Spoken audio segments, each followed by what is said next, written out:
आज Doubtnut app download करें। Doubtnut पर अपने सभी गणित, रसायन विज्ञान, भौतिक विज्ञान और जीव विज्ञान के डाउट्स का करो सफाया। बस प्रश्न की फोटो खींचो, एक ही प्रश्न को क्रॉप करो और तुरंत वीडियो सोल्यूशन पाओ। अभी डाउनलोड करें। हमारा सवाल है यहाँ पर क्लोन शब्द लैंगिक प्रजनन द्वारा उत्पन्न संततियों पर लागू नहीं होता है क्योंकि ऑप्शन ए दिया है संततियों में जनक डीएनए की यथार्थ प्रति पाई जाती है, बी दिया है केवल एक जनक का डीएनए कॉपी होता है तथा संतति में आगे जाता है, सी दिया है संततियां भिन्न भिन्न समय पर निर्मित होती है और डी दिया है जनक तथा संततियों का डीएनए पूर्ण रूप से भिन्न होता है।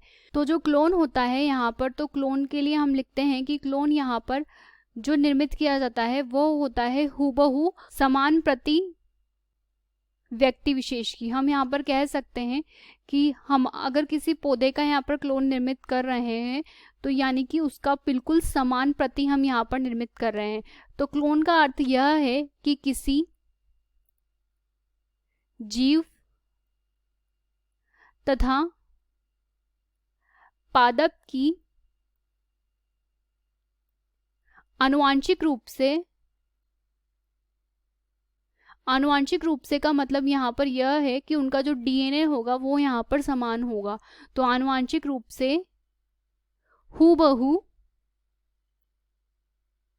सेम प्रति यानी कि समान प्रति का अर्थ है यहाँ पर दूसरा एक निर्मित प्रति का निर्माण करना। तो इस अवस्था को हम यहाँ पर क्लोन कहते हैं, अर्थात हमने उस पादप के समान ही एक और नया पादप बना दिया जो कि यहाँ पर डीएनए में समान है तथा किसी जीव का अगर हमने दूसरा जीव निर्मित कर लिया तो वो यहाँ पर डीएनए में बिल्कुल समान होंगे। तो इस स्थिति को हम यहाँ पर क्लोन कहते हैं। अब हम हमारे ऑप्शंस पे चलते हैं। तो हमें यहाँ पर जो सवाल में पूछा है यह है कि क्लोन शब्द लैंगिक प्रजनन द्वारा उत्पन्न संततियों पर लागू नहीं होता। तो वो इसलिए लागू नहीं होता क्योंकि यहाँ पर जो लैंगिक प्रजनन होता है तो लैंगिक प्रजनन के अंतर्गत हम जानते हैं कि यहाँ पर दो जीव सम्मिलित होते हैं लैंगिक प्रजनन में, और जब दो जीव लैंगिक प्रजनन में संबंधित होते हैं तो यहाँ पर जो डीएनए आता है संतति के अंदर, संतति में जो आनुवांशिक गुण आते हैं तो संतति के जो आनुवांशिक गुण होते हैं वो यहाँ पर भिन्नता प्रदर्शित करते हैं। तो यहाँ पर हम लिखेंगे कि लैंगिक प्रजनन में संतति के आनुवांशिक गुण जो होते हैं, यहाँ पर लिख सकते हैं कि आनुवांशिक गुण भिन्नता प्रदर्शित करते हैं, यहाँ पर अपने पेरेंट्स से भिन्नता प्रदर्शित करते हैं। अब हम यहाँ पर हमारे ऑप्शंस पे चलते हैं। तो हमारा जो पहला ऑप्शन है वो यहाँ पर लिखा है संततियों में जनन डीएनए की यथार्थ प्रति नहीं पाई जाती है। तो संततियों में जनक डीएनए की यथार्थ प्रति नहीं पाई जाती है, इसका अर्थ यह है कि संततियां जो होती हैं वहां पर जनक डीएनए की यथार्थ यानी कि बिल्कुल हूबहू प्रति नहीं पाई जाती है। हमारे सवाल में हमसे ये पूछा है कि क्लोन शब्द लैंगिक प्रजनन द्वारा उत्पन्न संततियों पर लागू नहीं होता, तो हमें यहाँ पर कारण बताना है कि लागू क्यों नहीं होता। और हमसे जो पहले स्टेटमेंट में कहा गया है वो ये कहा गया है कि संततियों में जनक डीएनए की यथार्थ प्रति नहीं पाई जाती है। तो ये कथन हमें यहाँ पर ये बता रहा है कि जो संततियां निर्मित हुई हैं यहाँ पर जनक से, वह संततियां हैं यहाँ पर थोड़ी सी भिन्नता प्रदर्शित कर रही है। तो जो थोड़ी सी भिन्नता प्रदर्शित कर रही है डीएनए में, यहाँ पर संततियों की में थोड़ी सी भिन्नता है। तो ये जो थोड़ी सी भिन्नता है इसके द्वारा हम ये पता लगा रहे हैं कि यहाँ पर जो जनक हैं इन संततियों के यह यहाँ पर डीएनए के रूप में यह है। तो हम यहाँ पर कहेंगे कि डीएनए थोड़ी सी मात्रा में यहाँ पर भिन्नता को प्रदर्शित कर रहा है। तो हमारा ये कथन यहाँ पर बिल्कुल सत्य है और ये ऊपर वाले कथन को यहाँ पर समझा भी रहा है।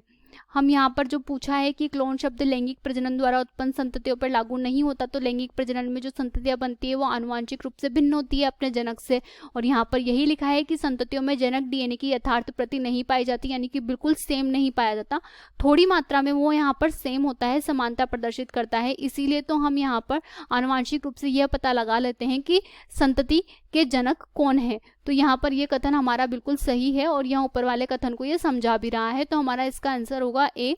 हम बाकी कथन भी पढ़ लेते हैं। तो हमें दूसरा दिया है केवल एक जनक का डीएनए कॉपी होता है, तो ये गलत है। जो डीएनए होते हैं वो यहाँ पर लैंगिक प्रजनन द्वारा आगे की ओर बढ़ते हैं और वो बिल्कुल कॉपी नहीं होते हैं। यहाँ पर ये कॉपी लिखा है, ये भी गलत है, कॉपी नहीं होते हैं, उनका एक मिक्स स्वरूप आगे ओर बढ़ता है, तो ये हमारा गलत है। इसके बाद हमें दिया है संततियां भिन्न भिन्न समय पर निर्मित होती है, तो ये तो बिल्कुल ही गलत है। संततियां भिन्न भिन्न समय पर निर्मित होना यहाँ पर सामान्य रूप से लैंगिक प्रजनन का भी एक कारण माना जा सकता है। इसके बाद में हमें दिया है जनक तथा संततियों का डीएनए पूर्ण रूप से भिन्न होता है, तो ये पूर्ण रूप से भिन्न नहीं होता है, यहाँ पर थोड़ी सी समानता पाई जाती है और उस समानता के आधार पर हमें ये पता लगता है कि जो संततियां हैं उनके जनक कौन से हैं। तो हमारा ये कथन भी यहाँ पर गलत हो जाएगा। तो पहला कथन ही है जो हमारे ऊपर वाले कथन को समझा रहा है, उसका कारण बता रहा है, तो हमारा आंसर होगा ऑप्शन ए। कक्षा 6वीं से 12वीं से लेकर नीट, IIT, JEE वो एडवांस के लेवल तक 1 करोड़ से ज्यादा छात्रों का भरोसा। आज ही डाउनलोड करें डाउटनेट ऐप या व्हाट्सएप करें अपने सारे डाउट्स 8400 400 400 पर।